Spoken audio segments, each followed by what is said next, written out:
Sandra Everett here, giving you the recap of the first episode of season 3 of Vikings. I'm so excited that the show is back on. This is great. So let's get right to it. All right, so it opens up, everybody's restless, okay? It seems like we're going to be really into the personal drama this year. Floki is all restless. He's telling Helga, okay, we're just too happy. They got the little girl and she's playing by the water. And Helga is trying to be understanding. And so Floki's mad that she's understanding. Okay, then we get to Torstein. Torstein's got 2 chicks pregnant, all right? Then we get to Ragnar and Aslog. And, last season, at the end of last season, she had son number 4, I think. And he's boneless, so his legs are deformed. And so this baby is just crying and crying and crying. And, Aslog is looking at Ragnar like, don't you care? And he said, yeah, I care. And she asked if he loves boneless. Yes, I love boneless. She says, do you love me? He says, nothing. Okay. So Lagertha is back in her town in Scandinavia. I forgot what that's called. But anywho. So she's got a second in command that is watching over her area while she's gone to Wessex. But little does she know that dude is plotting to take over. And it's not the same guy from last season that cut off her husband's head after she stabbed him in the eye. He's still in there, but this is some other dude, okay? Never seen him before, new guy. Okay, Athelstan. Poor little tortured Athelstan. Poor thing. He just don't know what to do. But anyway, so nuts and bolts is everybody's restless. Everybody's ready to sail. So they set sail and head to Wessex. They get to Wessex, meet with King Egbert and the princess from Mercia. Anywho, so remember last season, King Egbert promised them 5,000 acres of land to farm when they got back. So now they're back, the Vikings are back to try to claim this land, and now King Egbert has thrown in a monkey wrench. So they need the Vikings to fight for the Princess of Mercia to get her land back. So everybody around the table, Ragnar says, okay, I'll fight. And then Rollo, he's found some new sense of loyalty. So he's like, if my brother goes, I will go. Like, okay, who's this dude, right?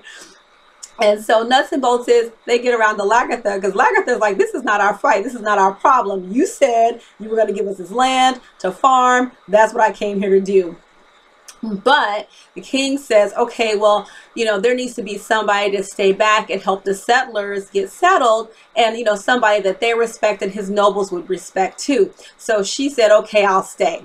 Okay, great. So everybody's getting ready to pack up and go their separate ways. The main party of the Vikings, they get ready to go wage war on some folk. And then there's the settlers. Okay, so let's go with the settlers first, because this is hilarious, this right here.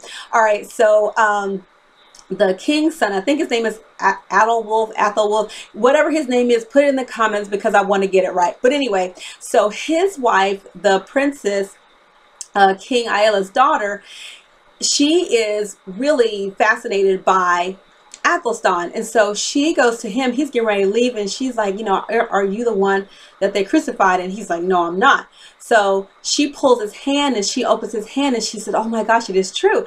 And then she kisses his palm, and old dude, her husband, King Egbert's son, sees it. So he's already not feeling this at all. Okay, so he's not feeling the Vikings anyway. He doesn't trust them. And then here's his little pretty princess wife kissing Athelstan's hand.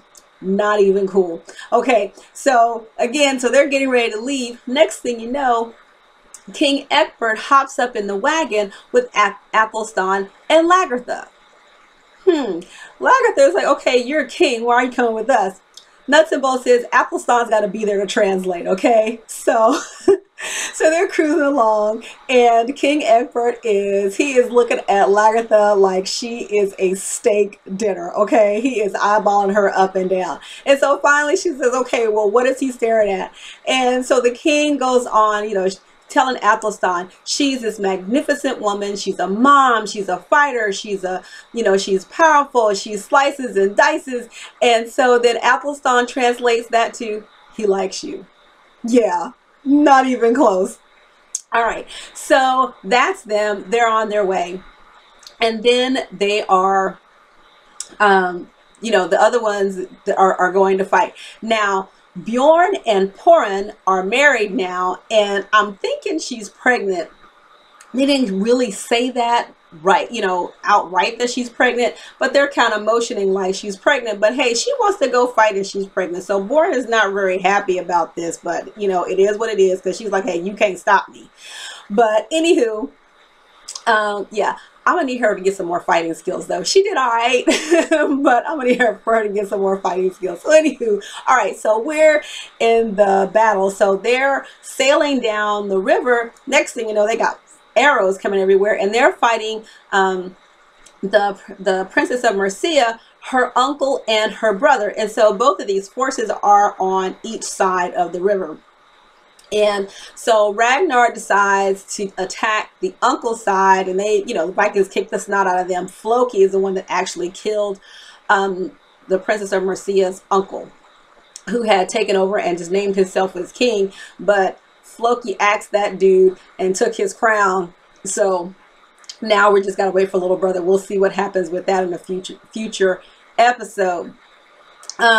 Let's see. Oh yeah. So now Athelstan, poor little thing, he's back in Wessex, and he's met with the king privately, and the king gave him his cross back. And so when he grabbed the cross, it seems like he had this reaction. And I am amazed, and I am feeling so sad for Athelstan, because he's saying, he's got all of these masters to serve. He's got to serve the king. He's got to serve Ragnar. He is trying to really balance these two worlds, and he's not doing very well at all. So he's a very tortured soul. Okay, if you didn't know, in the past episodes, he was a priest when he was first captured, when the Vikings first went to England in Northumbria. He was a young priest, and Ragnar captured him and brought him back to Kattegat as a slave. But during this time, he has gotten his Viking on. Now, he has, in one of the episodes too, when they went to... they went up to the mountain to go visit the gods, whatever that's called.